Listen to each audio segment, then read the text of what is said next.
네, 안녕하세요. 온라인 경제 기사의 달인 알파균입니다. 서울경제 사설이네요. 예고된 인플레이션, 생산성 향상만이 출구다 라고 하는데요.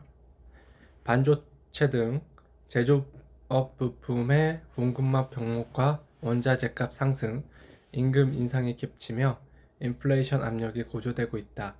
파이낸셜 타임즈는 29일 상당수 기업들이 비용 상승에 따른 인플레이션을 우려하고 있다고 진단했다. 당장 미국 테슬라는 차량용 반도체 공급 절벽으로 일부 신차의 판매 가격을 150만원가량 인상했다. 수요와 공급의 불균형에서 발생한 반도체 품귀는 자동차 시장의 전반을 교란하는 나비 효과를 불러올 것이다. 생활 가전과 스마트폰 분야에서도 곧 도미노식 가격 인상이 나타날 수 있다. 코로나19로 중단됐던 건설 공사가 재개되면서 시멘트 가격도 급등할 조짐이다.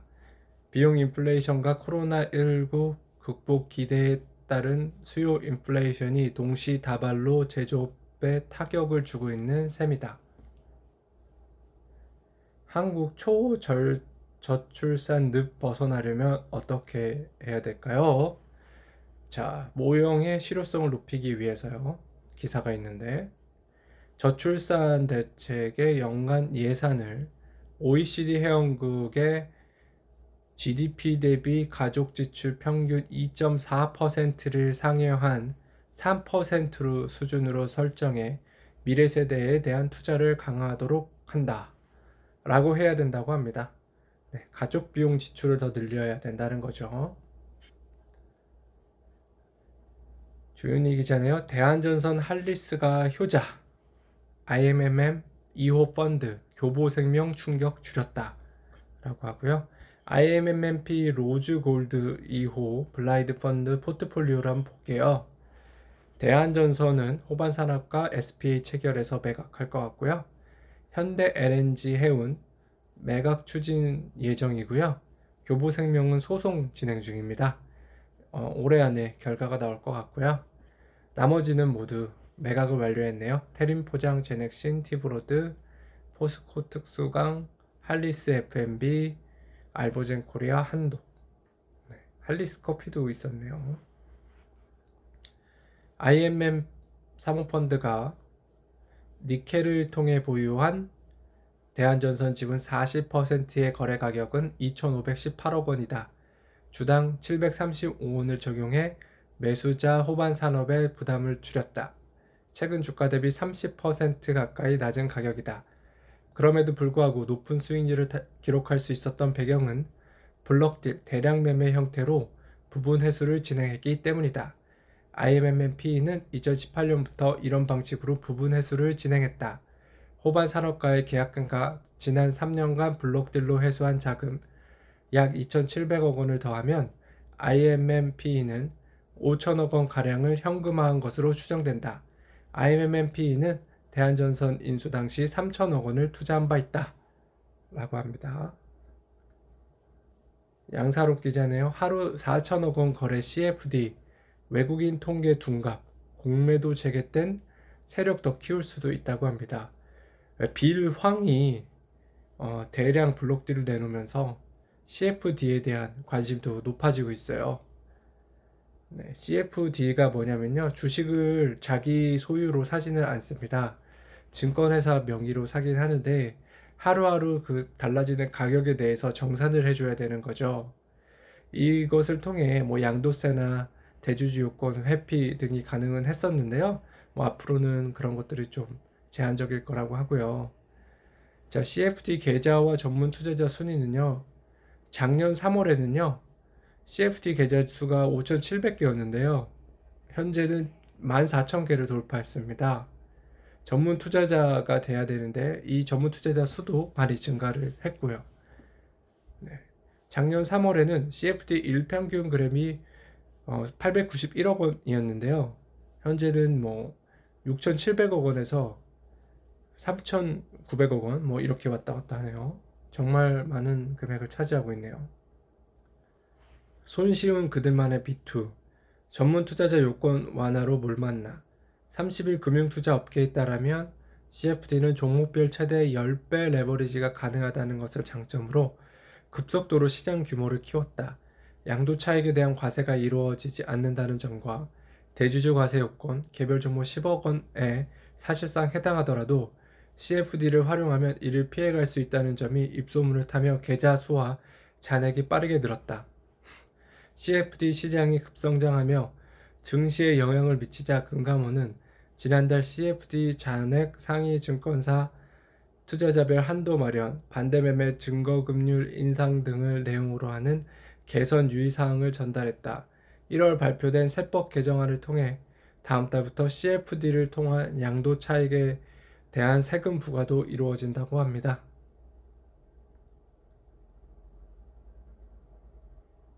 지분 42% 룰은 지분 19% 공포가 된 3% 룰입니다.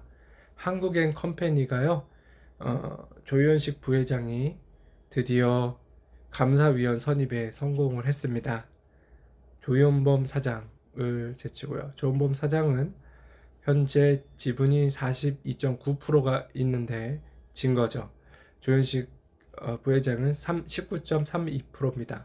그 이유는 바로 이 3%룰 때문입니다. 그 감사위원을 설립할 때 최대 3%의 의결권만 사용할 수 있게 한 거죠. 그러면 아무리 43%의 지분을 가지고 있다고 하더라도 3%의 지분율만 감사위원 선임에 사용할 수 있습니다. 그렇게 해서 지게 된 겁니다. 지주사인 한국인 컴퍼니의 지분 대부분은 조현범 사장 42.9% 갖고 있다.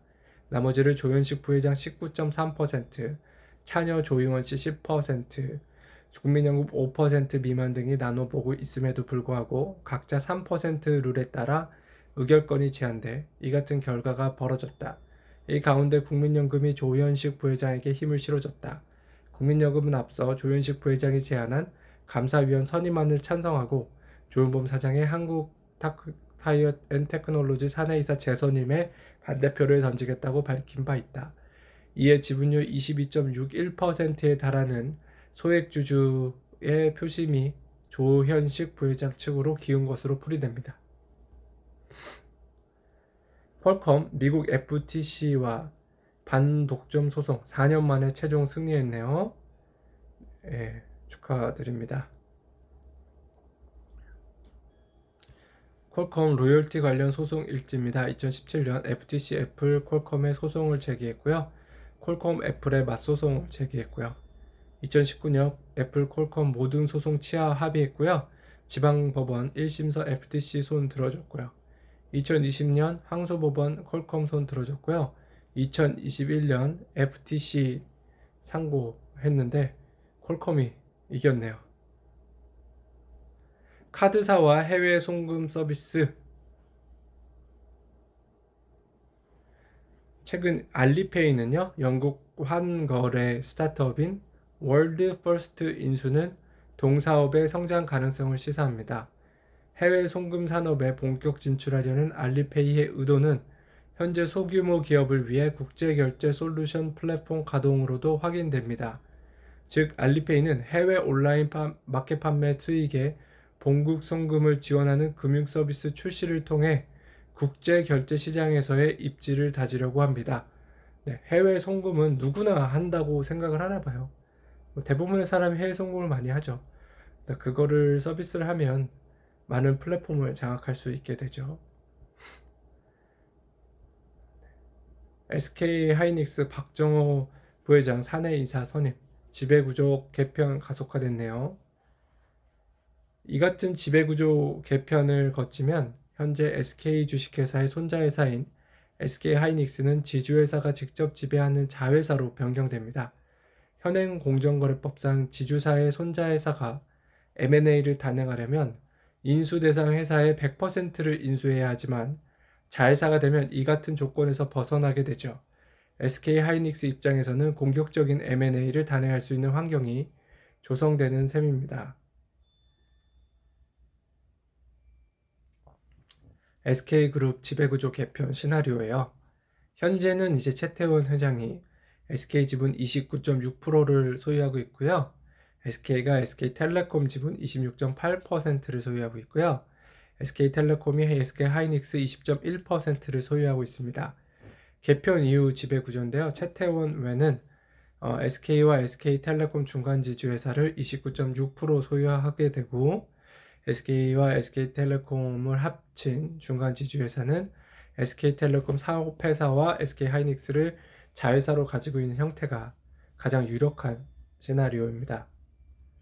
자녀 국적은 부모 따라 법무부 혈통주의 국적법 손본다고 합니다. 네, 미국에서 태어나신 분들 있죠. 문제는 남성의 경우 18세가 돼 제1 국민령으로 편입된 때부터 3개월간은 국적을 자유롭게 선택할 수 있지만 이 시기를 놓치면 38세가 될 때까지 국적 이탈을 할 수 없다는 데 있다. 미국 등 해외에서 출생한 남성이 본인이 복수 국적인 사실도 모른 채 제때 한국 국적을 이탈하지 못해 해당 국가에서 공직 지출이나 군 복무에 불이익을 겪는 사례가 늘고 있는 이유입니다. 해외에 계시더라도 한국 부모 중에 한 명이 한국 사람이면 꼭 국적 이탈 신고를 해야 되네요. 실온 제2 페이스북 한국에서 나온다고 합니다. 2021년 현재 한국 창업자들은 다양한 언어를 구사하고 훨씬 더 글로벌한 마인드를 갖추고 있다. 이들의 비전은 세계의 여러 시장을 정복하는 것이다. 쿠팡의 IPO는 한국의 인터넷 시장이 얼마나 크고 역동적인지, 한국이 얼마나 혁신에 의해 주도되는 국가인지를 세계에 알리는 데 도움이 될 것이다. 앞서 나열한 책의 성과들 이외에도 블룸버그는 이미 한국을 지난 9년 중 7년 동안 전 세계에서 가장 혁신적인 국가로 선정했다. 벤처캐피털 업계에서는 몇 년 전 소프트뱅크 벤처스 코리아가 소프트뱅크 벤처스 아시아로 승격되며 서울 이외 지역의 초기 스타트업 투자도 주도하게 됐다. 아시아의 초기 단계 벤처 투자에 한국의 중요성이 커지고 있음을 전 세계 시장에 알리는 신호탄이었다고 합니다. 경제 포커스, 통화 물류 플랫폼이 필요하다고 합니다. 해상 운임이나 항공 운임의 내륙 운송 및 보관 유통 비용까지 포함시켰을 때 총 물류 비용은 대략 최종 상품 가격의 7에서 13%에 이른다고 합니다. 따라서 총 물류 비용 최소화에 수출 상품이든 수입 상품이든 판매 경쟁력이 결정되는 것이죠. 지난 11일 미국 뉴욕 증시에 상장한 쿠팡은 첫날 시가총액 886억 달러, 약 100조 원으로 국내 기업 시총 2위 기업이 됐습니다. 투자자들은 택배를 중심으로 한 물류 기업이라고 할 수 있는 쿠팡에 왜 그렇게 큰 관심을 보였을까요? 지금은 미국 중근 패권 경쟁에 해결책이 보이지 않는 상황이어서 중국에서는 아마존의 활동이, 미국에서는 알리바바의 활동이 제한될 수밖에 없습니다. 따라서 한국을 경유해 미국이나 중국으로 향하는 물류 흐름이 늘어날 수밖에 없는데 그 기능을 효율적으로 수행할 종합 물류 기업으로서 쿠팡의 역할이 기대했을 수도 있습니다. 뉴스의 맥! 패드 못 믿는 월과 긴축 발작 없이 인플레 막을 수 있을까요?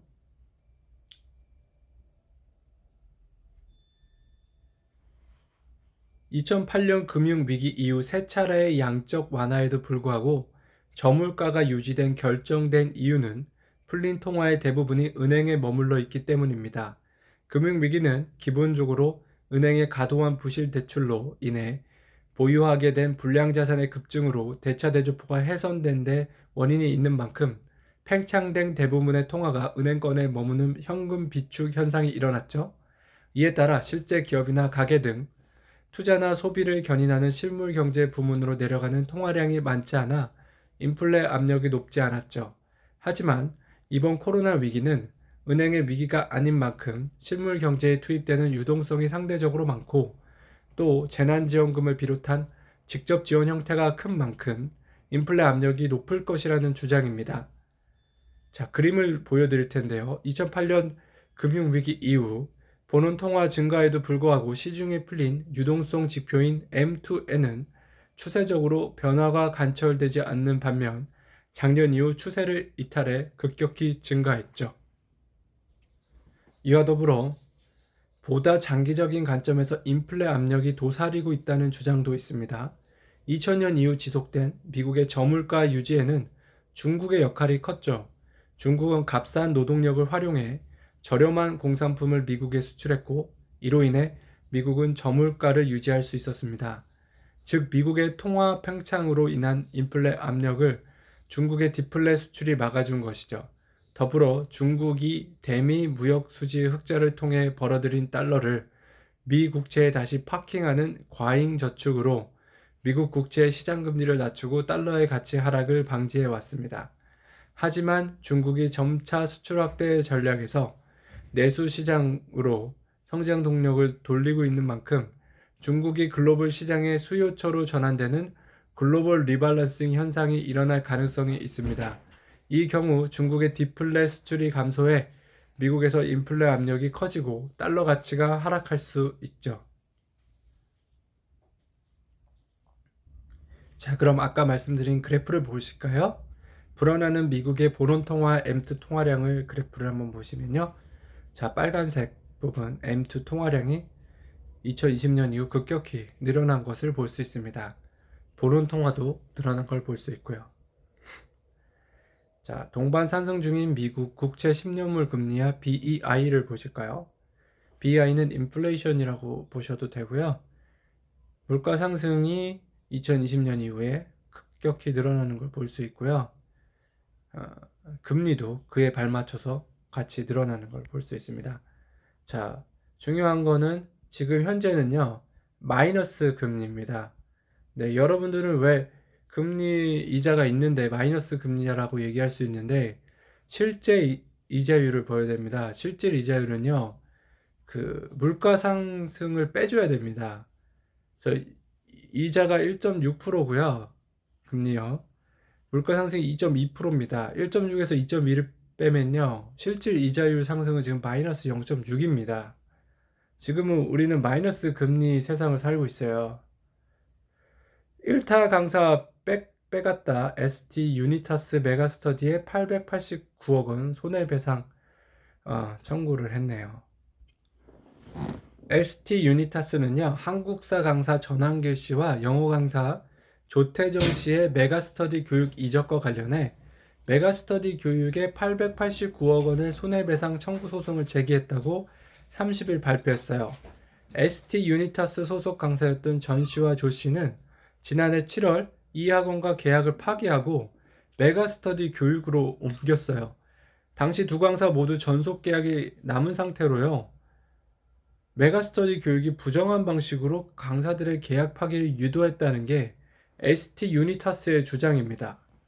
두 업체는요, 지난해에는 유명 국어 강사인 유대동 씨 이적을 두고 800억 원대 소송을 벌인 바 있습니다. 메가스터디 교육 소속이었던 유 씨는 계약을 파기하고 2019년 11월 ST 유니타스와 전속 계약을 맺었죠.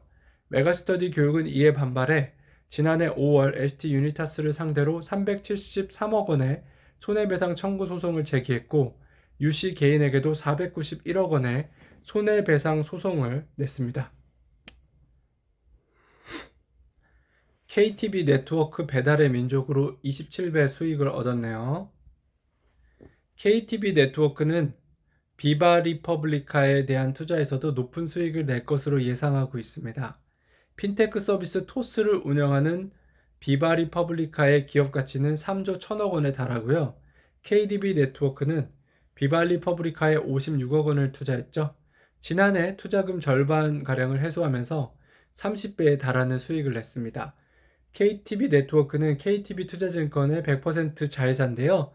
KTB 네트워크는 올해 상장을 추진하고 있다니까 투자할 때 잘 보시면 좋겠습니다.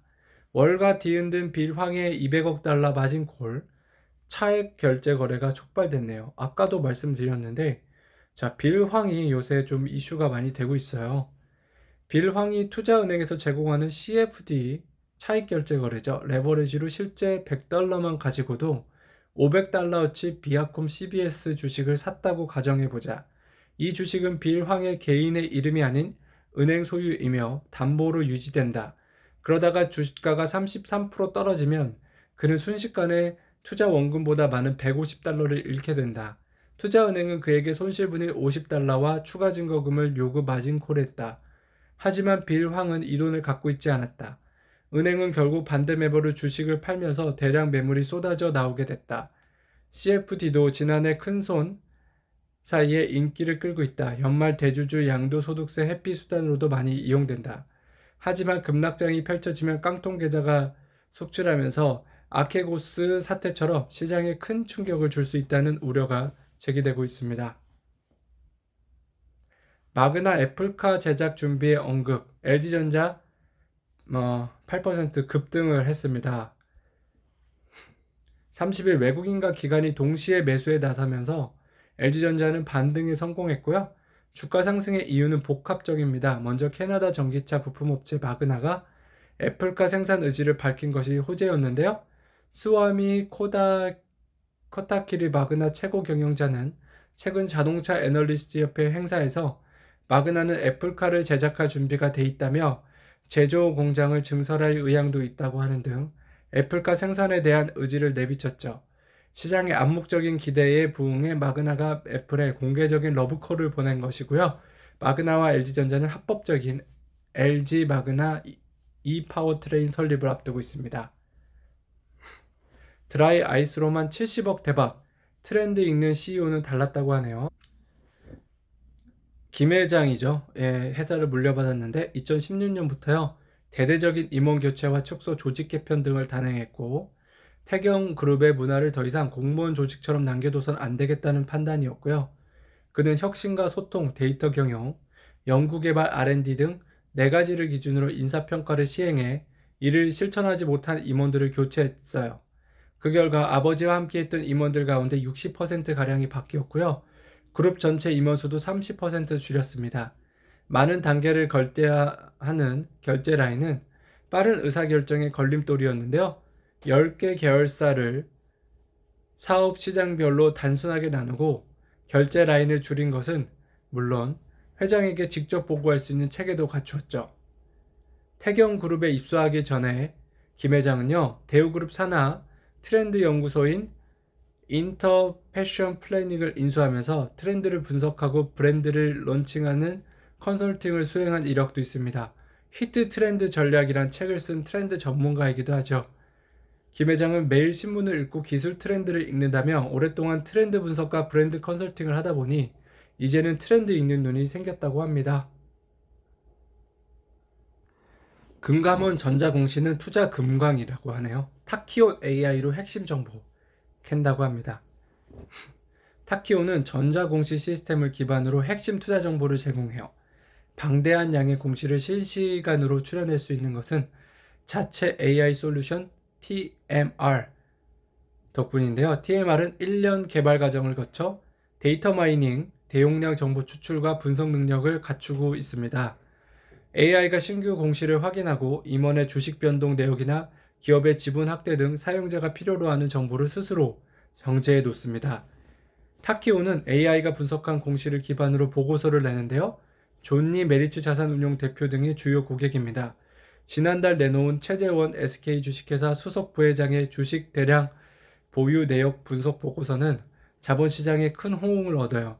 최 부회장의 자사 주식 매도 동향을 분석해 최신원 SK네트워크스 회장의 수사 이전 시점에서 SK그룹주 매도 시점을 예측한 것으로 화제를 모았죠. 글로벌 자산운용사 블랙록의 KB금융 지분 확대 동향 7년치를 분석한 보고서와 삼성전자 파운드리 사업부 임원진 지분 변동 내역을 분석한 결과도 관심을 끌었습니다. 가상전시 마이스뷰 수요 폭발하고 있다고 하니까요. 네, VR로 이렇게 분양하는 집을 보거나 그럴 수 있는 겁니다. 3D 모델하우스죠. 관심 있으신 분들은 보시고요. 정영효 기자네요. 미국, 일본 반도체 인수합병 무산시킨 중국 제재 복수. 물음표였네요. 이해 당사국의 당국이 모두 합병을 승인한 이후에도 중국 정부는 7개월 넘게 실사를 끌었습니다.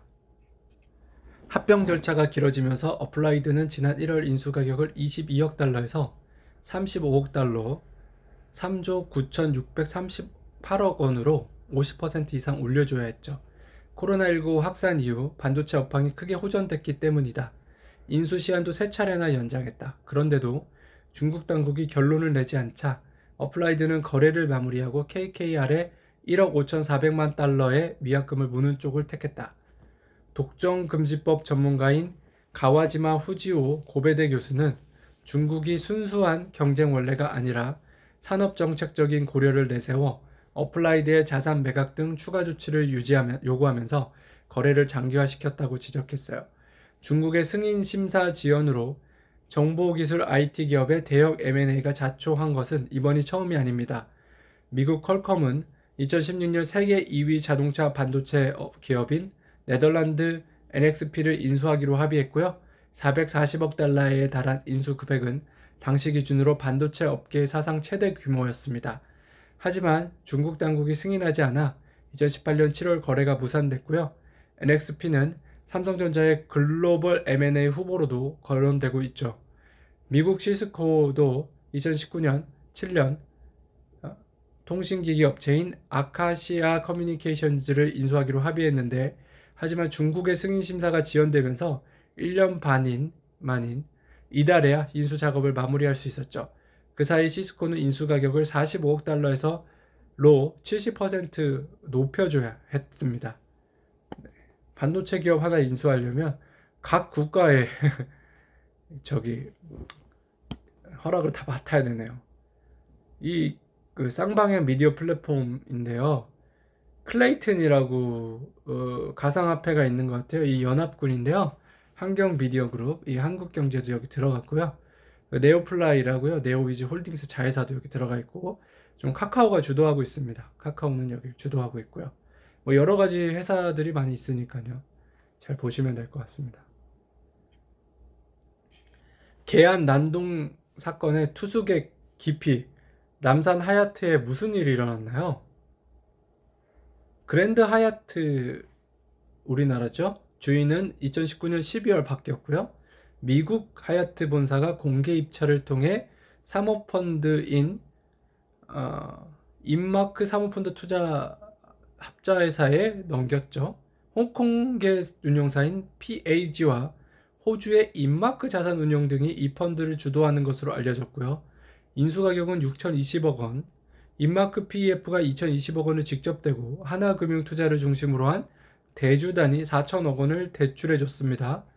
그런데 주인이 바뀐 PEF 출자자 중 가장 큰 영향력을 행사하는 곳은 PAG나 인마크가 아니라 인수합병을 통한 사세 확장으로 유명한 국내 중견그룹 필룩스로 알려졌습니다.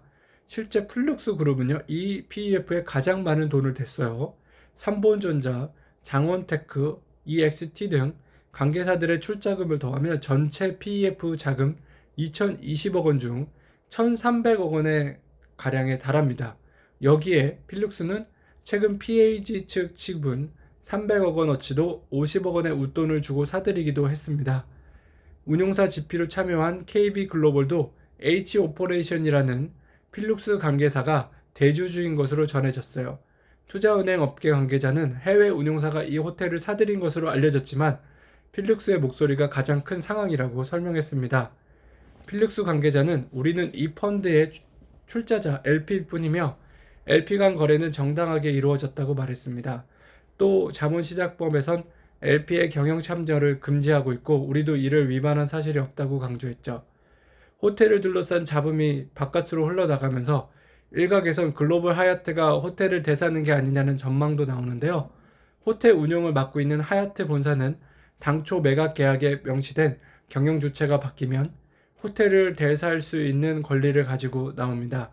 하얏트 측은 우선 매수권 행사 가능성을 묻는 한국경제신문의 질의에 현재로서 현 소유주가 법적 지위를 상실할 것이라고 볼 이유가 없다며 신중한 태도를 보였습니다.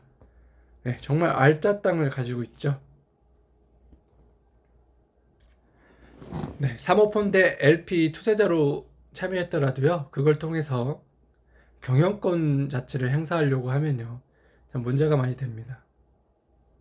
시총 20조에서 140조로 7배 만들겠다는 SK가 넘어야 할 세 가지 산인데요. 그 아까 말씀드린 그 지배구조 관련된 내용이니까 한번 잘 보시고요. 그거 외에는 뭐 큰 내용은 없습니다. 개발자 구인난 IT 대홍황 시그널 예비 창업가 몰려 자문료 동난다고 하니까요. 경기 스타트업 플랫폼의 기술 경영 등으로 구분한 외부 전문가 자문위원 약 120명으로 구성해 창업 컨설팅을 지원하는 고요. 자문비는 경기도가 대신 내주는데요. 여기에 정말 많은 사람들이 몰려서 컨설팅을 또 받아보고 있다고 합니다. 애플카 만들겠다. 먼저 러브콜. LG 마그나의 근거 있는 자신감 나왔고요. 그 아까 말씀드린 내용이고 그래프를 한번 보시죠. LG 마그나 e파워트레인 분할 주요 내용인데요. 자산 총계는 한 6,700억 원, 자본금 300억 원, 신설 부문 최근 사업년도 매출액이 한 1,433억 원 되고요. 주요 사업은 전기차 부품 사업 부문 중 모터 PE, 배터리 히터, HPDM, PRA, DC, 충전 박스 및 배터리팩 부품 관련 사업, 처분 금액 5,016억, 처분 후 지분 비율은 LG전자가 50%, 마그나가 49%입니다. 김남호 회장, DB 인코퍼레이션 이사회 의장 선임했어요. 네. DB 인코퍼레이션은요, DB 하이텍 지분 12% 보유하고 있고요. DB 하이텍은 DB 메탈 지분 27%를 보유하고 있는 사실상 지주회사라고 볼 수 있는데 지분이 좀 너무 낮네요. 김평화 기자네요. 공룡 업비트 1분기 비트코인 거래 대금만 56조, 수수료로 떼돈을 벌고 있습니다. 네, 대단하네요. 56조의 거래. 하루에 가상자산 10조 원어치가 거래되면 업비트가 약 100억 원씩 수익을 챙기는 셈인데요. 업비트를 보유한 두 나무의 기업 가치도 덩달아 치솟고 있어요. 매각 절차가 진행 중인 경쟁사 빗썸의 기업 가치가 최소 2조 원이란 분석이 나오는 가운데 업비트는 그보다 더 좋은 평가를 받을 것으로 보입니다. 성과급도 상향한 것으로 파악되는데요. 두 나무는 임직원들에게 매년 성과급을 지급하고 있는데 지난해 대폭 성장의 과실을 임직원에게 돌려준 것으로 알려졌죠. 지난 2월에는 성과급과 별개로 전 직원에게 연봉 10%에 해당하는 스톡옵션, 주식 매수 선택권을 부여하기로 결의했는데요. 두나무에 투자한 카카오도 싱글벙글입니다. 카카오는 두나무 지분 8.1%, 카카오 청년펀드 2.7%를 보유 중인데요. 이석우 전 카카오 공동대표가 두나무 대표를 맡고 있기도 합니다. 카카오뱅크와 카카오페이의 상장을 준비 중인 카카오의 금융용 포트폴리오에서 가상자산 거래 사이트 1위 업비트가 차지하는 위상이 점차 더 높아질 것으로 보입니다. 시장에선 두나무의 미국 나스닥 상장 가능성 등이 거론되는데요. 두나무 관계자는 회사의 발전 가능성과 성장을 위해 늘 여러 가지 가능성을 검토할 수밖에 없다며 모든 가능성을 열어두고 검토 중이니 결정된 바는 없다고 합니다.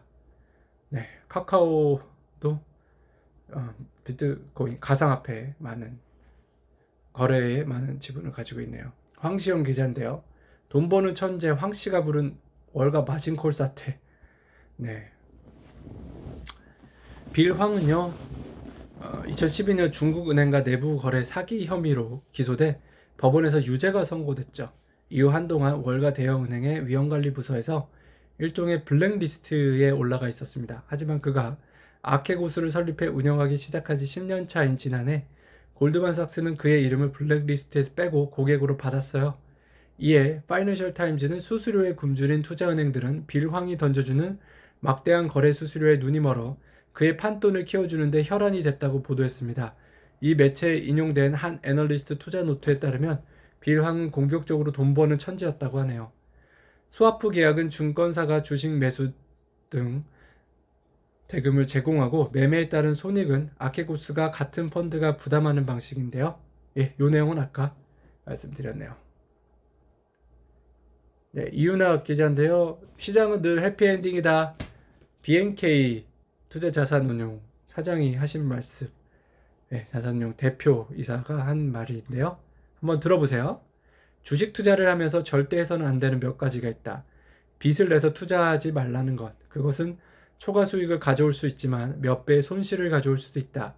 그리고 강요된 장기 투자를 하지 말라는 것. 즉 사면 언젠가 오르겠지 하는 버티기식 투자로는 안 된다. 30년 전 시가총액 10대 기업 중 현재 살아나는 기업이 왜 4곳밖에 없는지 잘 생각해야 한다. 시장은 늘 해피엔딩이 아니다. 조바심을 내면 안 된다. 흥분하면 안 된다. 시장은 오늘도 열리고 내일도 열린다. 사기를 잘 당하는 사람은 순진한 사람이 아니라 욕심 많은 사람이다. 이제 정보 격차도 없어졌고 자금력도 충분하다. 남은 것은 나만의 투자 방법론을 세우기 위한 충분한 공부뿐이라고 합니다. 김명룡 기자네요. 다시 광야에선 서정진. 네, 서정진 회장 아시죠? 셀트리온 창업자인데요. 서 회장은 대우차 그룹이 망하자 46세의 나이에 5천만 원을 들고 회사를 창업했다. 미국 샌프란시스코의 일일 숙박비 70달러짜리 호텔에서 무슨 일을 할 것인지 하루 종일 머리를 쥐어짜다 바이오시밀러 사업을 시작했다. 이들이 성공을 이루기까지 얼마나 험난한 길을 걸었는지 짐작하기 어렵지 않다. 수많은 실패와 위기의 순간을 넘겼을 것이다. 두려움과 공포를 이겨내고 피땀 흘려 이룩한 회사를 후배의 손에 넘기는 것은 지금의 성공을 이룬 것만큼이나 어려운 일로 평가됩니다. 심재영 기자네요. 반도체 신화 올린 33년 전 기억. 계단 3단계로도 못 오르던 분이 계단 3개도 못 오른 분이라고 하네요. 네, 기사 제목이 참 인상깊은데 이 그래프를 말씀드리려고 했어요.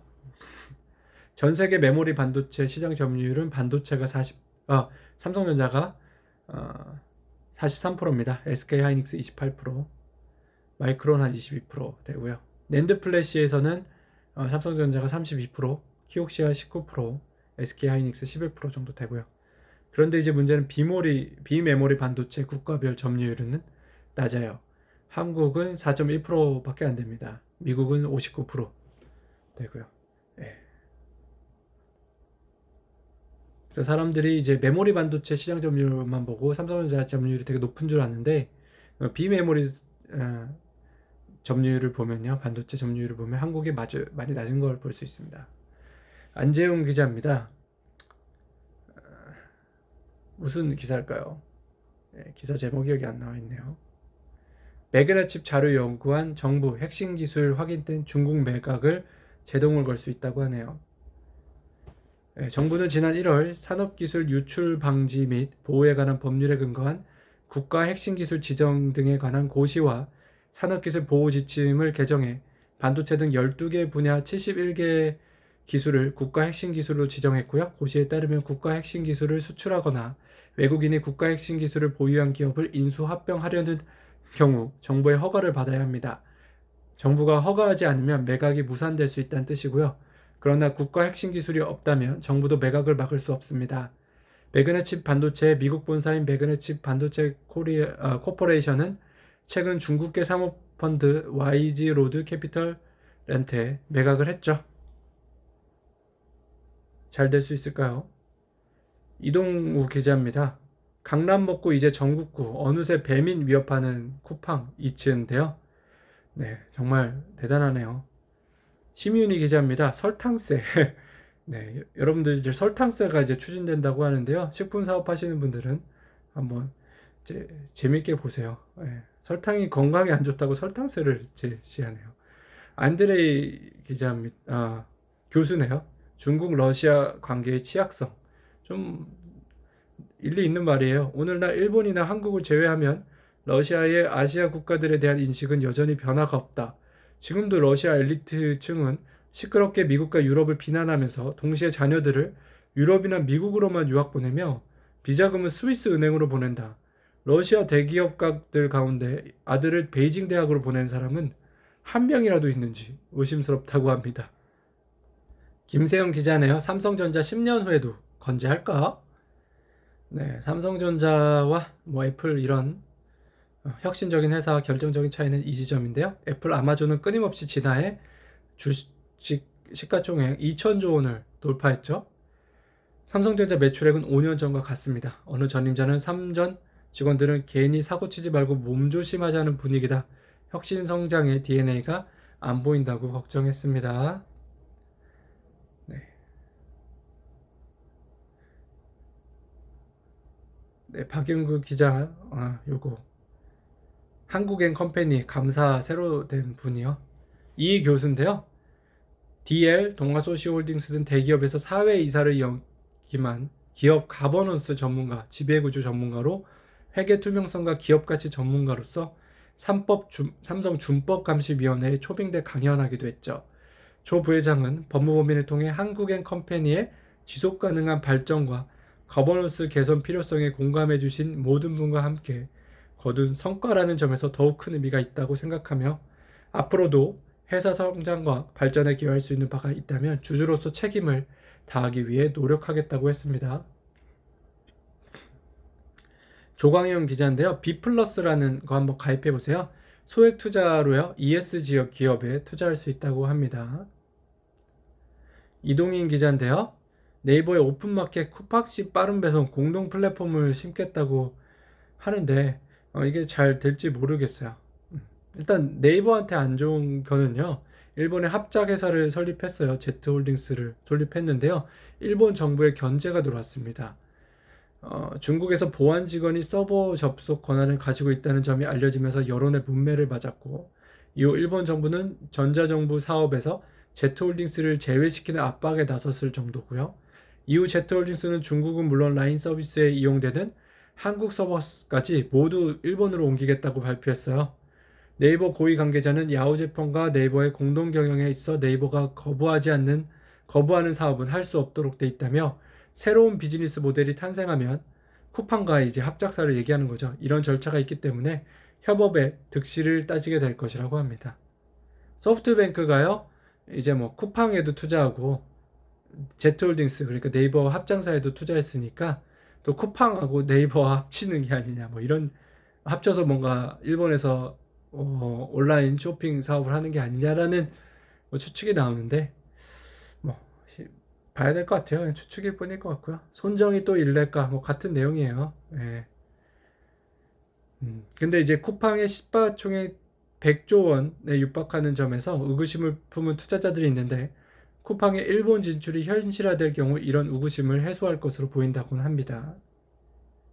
김규식 기자네요. 손정희가 또 로켓 배송 도입 카드로 전자상 거래 판도를 흔들 거라고 했었죠.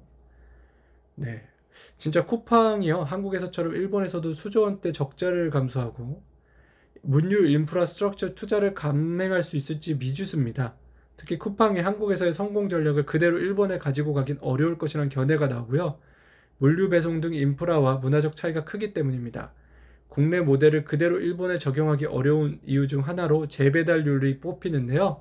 일본 택배업계에서는 고객이 직접 물건을 수령할 때까지 수차례 재배송하는 것은 법칙으로 통합니다. 일본 교토교통성 조사에 따르면 지난해 전체 택배 물량 중 재배달 물량은 11.4%였습니다. 집에 아무도 없으면 재배송을 해야 되네요. 박용범 기자네요. 50조 굴리다 무너진 빌황. 월가 B2 부메랑 경고등. 자, 빌황은요. 고등학교 3학년 때 목사님 부모님과 함께 도미했어요. 미국으로 이민 가서요. 부친이 51세에 사망해서 시련을 겪었고 모치는 멕시코 지역에서 선교사로 활동했고요. 빌항은 UCLA를 나와 카네기 멜론대에서 MBA를 했습니다. 자, 그의 인생은 조지 소로스와 함께 헤지펀드 대부로 꼽히는 줄리언 로버트슨을 만나면서 바뀌었고요. 빌황은 과거 언론 인터뷰에서 대학 졸업 후 처음에 좋은 직장에 들어가지 못해 전화로 물건을 파는 일을 했다며 그러다 고객 중 한 명이 로버트슨의 제안으로 타이거 펀드에 합류했다고 말했습니다. 로버트슨은 그를 무한 신뢰하는데요. 빌황의 표현에 따르면 로버트슨이 종잣돈을 대주며 떠밀리듯 타이거 아시아 펀드를 설립했다고 말했고 독실한 기독교 신자인 그는 성경 속 다윗이 형들에게 음식을 갖다 주러 전쟁터에 들어간 것처럼 엄격결에 월가에 들어갔다고 말했습니다. 이 펀드로 이름을 날렸지만 2012년 내부자 정보를 이용해 중국은행, 중국건설은행 주식 거래를 한 혐의를 받고 6천만 달러의 벌금을 내고 펀드를 청산했어요. 하지만 로버트스는 그를 다시 불러들였고 2013년 빌 황이 설립한 아케고스에 개인 자산 관리를 맡긴 것입니다. 로버트스는 이날 블룸버그와 인터뷰하면서 이번 사태에도 빌 황에 대한 변함없는 신뢰를 표시해 또 한 번 시장을 놀라게 했습니다. 네. 오늘 알파균의 경제 뉴스 어떻게 잘 들으셨나요? 네. 즐거운 하루 되시고요. 좋아요와 구독 눌러주시고 주변 분들에게 많이 소개해 주세요. 감사합니다.